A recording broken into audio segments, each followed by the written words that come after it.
դրա համար մարդիկ ուզում են ինքնասպան հոգեբաններ չեն աշխատում օրինակներում, ինչ չեն աշխատում։ Վերադառնամ ձեր հարցին, տեսեք ինչու է նմանատիպ անձինք պատասխանատվություն կրում այժմ քրեակատարական հիմնարկներում,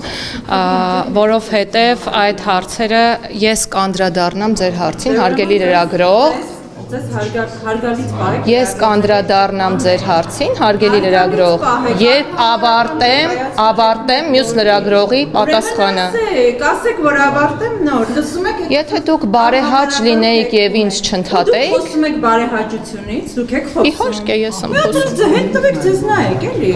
Տեսեք դուք բարեհաճ գտնվեցիք։ Իսկ ո՞նց եք ուզում պատասխանեմ ձեր ընդհատելուն։ Մի հատ հետ տվեք կադրի։ Խնդիր չկա, ես չեմ բանավիճելու եւ այլևս չեմ պատասխանելու ձեր հարցին։ Վերադառնալով ձեր հարցին, ինչու են այդ անձինք պատասխանատվություն կրում այսօր քրեակատարական հիմնարկներում, որովհետեւ այդ հիվանդությունները, որոնք որ ունեն, գուցե ունեն այդ անձին, չեն համապատասխանում կառավարության որոշման այն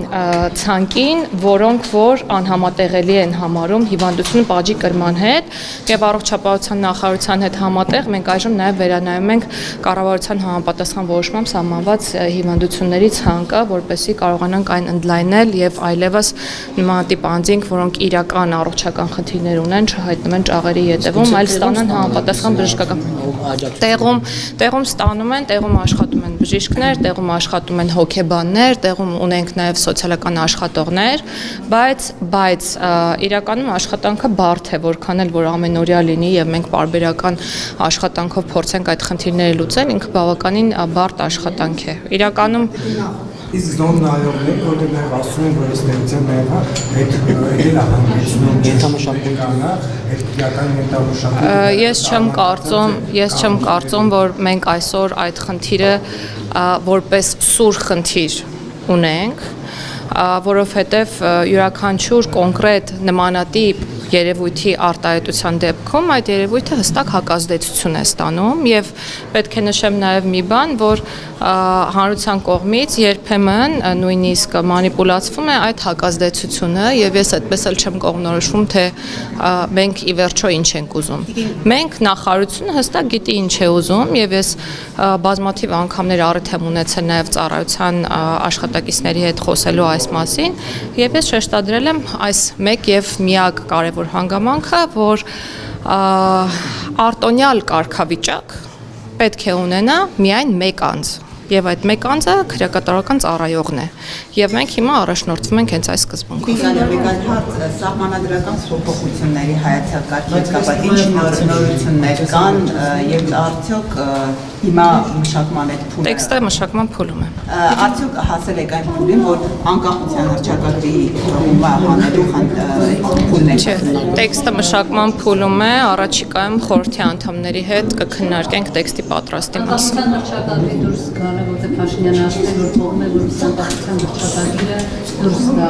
ինչիսի նախնական քննարկումներ կա, թե դեռ Մենք տարբերակներ ենք քննարկում, բայց դեռևս տեքստը մշակման փուլում է։ Այսինքն մի քանի տարբերակ կա սահմանադրական փոփոխությունների, որ ասում եք մի քանի տարբերակներ,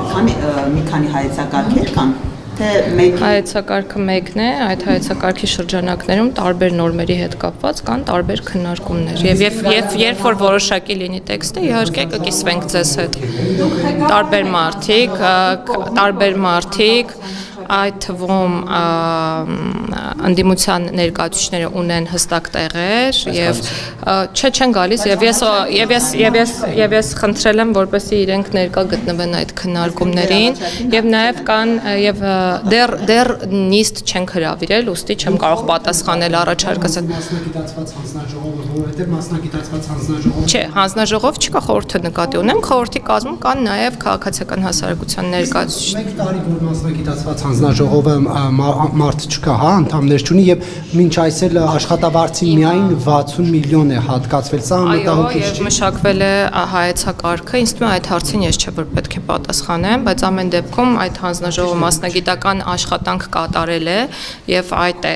դրա արդյունքն է նաեւ որ մենք այս պահին ունենք հայեցակարգ մշակված։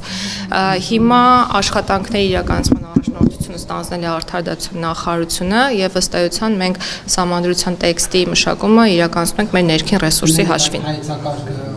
օգտագործվելու է որևէ կերպ։ Հայեցակարգում տեղ գտած դրույթները, այո, իրենց արտացոլումը որոշակիորեն ստանալու են։ Դրանից հետո կտրվի ժողովրդի դատին։ Հանրաքվեի իրականացման հետ կապված է հարցը, չեմ կարող հստակ ժամկետներ նշել, ես միշտ նշում եմ, որ տեքստը 10 ամիսների ընթացքում պատրաստ կլինի։ Իսկ իրավական բան կա, որտեղ ինչքան գիտեմ, ասում են 26 թվականի ընտրությունից միաժամանակ հնարավոր չէ, իրավունք չկա։ Չենք քննարկել ժամանակահատվածը, թե երբ է դրվելու դա հանրաքվեի Կարող է ընտրության օրը միաժամանակ Չէ, չեմ կարծում, որ բայց քանի որ հայեցակարգի փոխամշակումից,